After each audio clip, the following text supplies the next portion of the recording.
Australia has the fastest growing grocery prices of any developed country. They've risen 40% in just 9 years. So you might be considering the generic brands. We know they're cheaper, but how do they go for quality? Tin tomatoes, so it'd be generally tin food. Corn chips, flour, things like that. The reality is that most people can't really pick the differences in quality. Once upon a time, generic brands were a rarity and quality was hit and miss. But these days, we're spoiled for choice. Sunblock. I guess probably things that I don't have a particular favourite brand of. Look, I think I have in the past, like things like flour, sugar, those sort of things we have. It gets a bit dear when you're getting all the brand names all the time.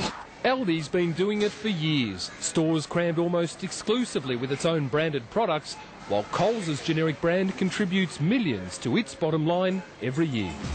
Now Woolworths Safeway has upped the ante, comparing its home brand prices with brand name goods on the same shelves. At the end of the day, it's up to the consumer. We're giving them the choice.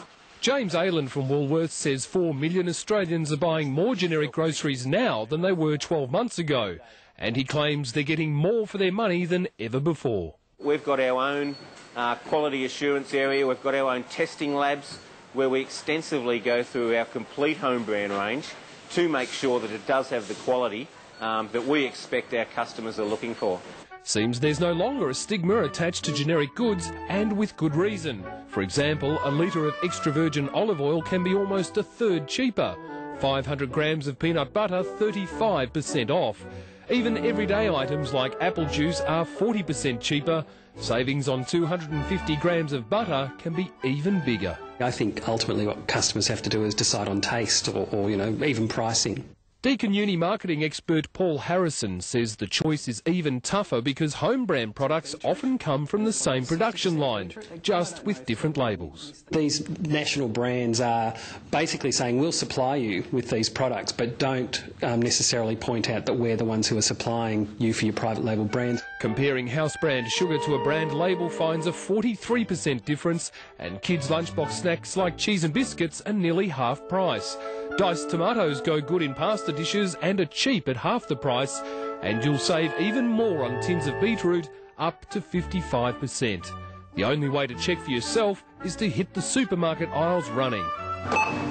Comparing prices between the better-known brands who spend millions on marketing compared to Woolworths' own home brand to see for yourself what you can save. As always, the proof is in the pudding, or in this case at the checkout. So what I've done is bought 12 branded items here, and then I've gone and bought a dozen of the no-name brand, exactly the same quantities, and what we'll find out now is how much difference there really is in price.